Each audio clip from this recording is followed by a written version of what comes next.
Honda BigWing புதுச்சேரியில் இந்த CB350 launch பண்ணியிருக்காங்க. அண்ட் இந்த வீடியோவில் என்னென்ன புது சேஞ்சஸ் பண்ணியிருக்காங்க அண்ட் அது ஓட்டின எக்ஸ்பீரியன்ஸான ரைடர்ஸ் அதை பற்றி என்ன சொல்கிறாங்கன்றதை நம்ம இன்றைக்கி பார்க்க போகிறோம்.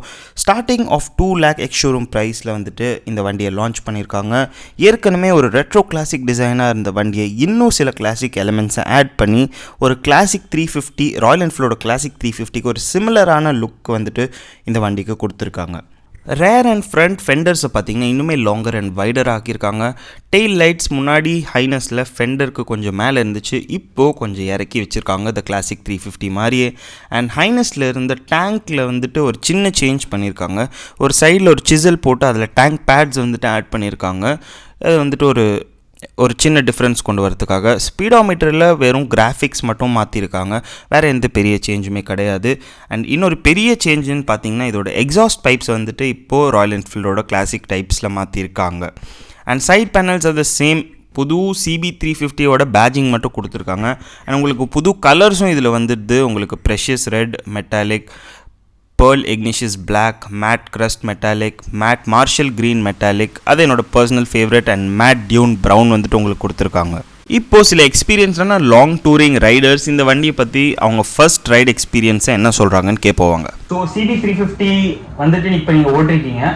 ஸோ அதோட பெர்ஃபார்மன்ஸ், அதோட டிரான்ஸ்மிஷன், பிரேக்கிங் அண்ட் சஸ்பென்ஷன் உங்களுக்கு சிட்டியில் ஓட்ட எவ்வளோ கம்ஃபர்டபுளாக இருக்குது அண்ட் அதோட பிக்கப் அதெல்லாம் பற்றிட்டு கொஞ்சம் சொல்லுங்க. CB350 it's known for its refinement. And when they first launched back in 2020 I think. So அப்பவே நாங்க எல்லாம் ஃபர்ஸ்ட் பேட்ச்லயே புக் பண்ணிருந்தோம். ஸோ நான் CB350 RS யூஸ் பண்ணியிருக்கேன், தென் அதுக்கப்புறம் ஐனஸும் யூஸ் பண்ணியிருக்கேன். ஸோ அதில் நமக்கு ரொம்ப பிடிச்சது என்னன்னாக்கா அந்த வண்டியோடைய ஸ்மூத்னஸ். லைக் நாங்கள் ஒரே டேல ராமேஸ்வரம்லாம் 700 கிலோமீட்டர்ஸ் CB350ல ட்ராவல் பண்ணியிருக்கோம். பட் நம்ம அந்த சூப்பர் பைக்ல இருக்கிற அந்த ஒரு comfort we could feel. So அந்த வகையில் we can thank Honda for such a beautiful refined engine. No doubt about it. Braking அந்த வண்டிக்கு தேவையான பிரேக்கிங் இருக்கு. ப்ராப்ளி மேபி கொஞ்சம் பிரேக்கிங் இம்ப்ரூவ்மெண்ட் பண்ணிருக்கலாம், but still not bad to be honest. இந்த வண்டியோட ஓவரால் மெயின்டெனன்ஸ் நாங்கள் கிட்டத்தட்ட மோர் தென் 2.5 years யூஸ் பண்ணியிருக்கோம். So no breakdown as far as we are concerned. Okay, we have our CB350 group also. So அதுலேயுமே major problem இது வரைக்கும் நாங்கள் face பண்ணதில்லை. பர்டிகுலராக நீங்கள் ஒரு மினிமல் மெயின்டெனன்ஸ் பண்ணிக்கிட்டீங்கனாலே வண்டி உங்களுக்கு ட்ரபிள் கொடுக்க போகிறது. ஒரு சர்வீஸ்க்கு எவ்வளோ ஆகும் அப்ராக்சிமேட்? சரி, ஃபர்ஸ்ட் சர்வீஸ் நீங்கள் பண்ணீங்கன்னாக்கா ஒரு 1600 to 1800. அதுக்கப்புறம் சப்சிக்வெண்ட் சர்வீசஸ்லாம் பார்த்தீங்கன்னாக்கா ஒரு under 3000. ஸோ ஈவன் நீங்கள் ஒரு இயர்க்கே கால்குலேட் பண்ணீங்கன்னா 2 சர்வீஸ் நீங்கள் இதில் பண்ண வேண்டியிருக்கும் every 6 months.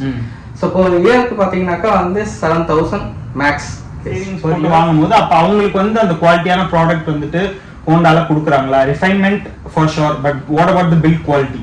Build quality for the money what we pay, அதுக்கேற்ற குவாலிட்டி டெஃபினட்டா இருக்கு. See, for the price what we pay, அதுக்கேற்ற குவாலிட்டி இருக்கான்னு கேட்டீங்கன்னாக்கா the answer is yes.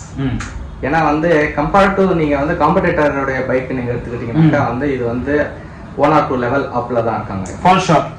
So அதனால as a user and customer I am really satisfied. Even அந்த communityல we used to exchange our experiences. So அதுல பார்த்தாக்கா கூட minor, very very minor negligible issues தான் இருக்குன்னு நான் சொல்லுவேன். ஸோ இதெல்லாம் வச்சு நீங்க பார்க்கும்போது வேல்யூ ஃபார் மணி அப்படின்னு நீங்க கேட்டீங்கன்னாக்கா Honda CB350 is definitely a gift to customers. Thank you for sharing your experience. இப்போ நான் வண்டி ஓட்டி பார்த்தேன். ஸோ அந்த வண்டியில் என்ன இருக்குன்றதை நான் ரியலைஸ் பண்ணதை சரி.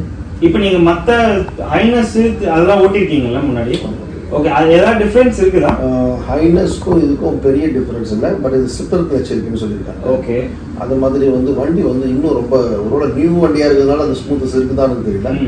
வண்டி ரொம்ப நல்லா இருக்கு. ஆக்சுவலாக என்ன கேட்டீங்கன்னா நான் அந்த மாதிரி ஒரு ஹார்ஷான ஒரு வண்டி ஓட்டுறேன், நான் புல்லட் மாதிரி ஒரு வண்டி ஓட்டும் போது எனக்கு அதே மாதிரி ஒரு செக்மெண்ட் பெரிய ப்ரைஸில் ஒரு வண்டி வண்டி நல்லா இருக்கு. வண்டி அந்த லுக்கிங், அந்த ஸ்டைல் லுக் லைக் எனக்கு ராயல் என்ஃபீல்ட் மேலே ஒரு பேஸ் இருக்கு. ஏன்னா அதுல அந்த ஃபெண்டர்ஸ், ஃப்ரண்ட் மட் கார்டு, பேக் மட் கார்டு எல்லாமே இப்போ பெருசா ஃபுல்லாக ஸ்டீல், மேட் ஃபார் ஸ்டீல் அப்படி சொல்லி மேட் ஃபார் ஸ்டீல் இதுக்கு ஃபுல்லாகவே நல்லா இருக்கும். ஸோ அப்படி ஒரு நல்லா இருக்கு இந்த வண்டி. நான் ஓட்டி பார்த்ததுல எனக்கு தெரிஞ்சது வந்து ரைடுக்கு ஒரு சூட்டபிளான வண்டியாக இருக்கும். ஸோ நாங்கள் லாங் டூர் போகிறோங்க. ஸோ எங்கள் டூர் வந்து ஒரு 5 days 6 days போவோம். அப்பர் டே பார்த்தீங்கன்னா நாங்கள் ஒரு 700 kilometers to 600 kilometers ரீச் பண்ணுவோம்.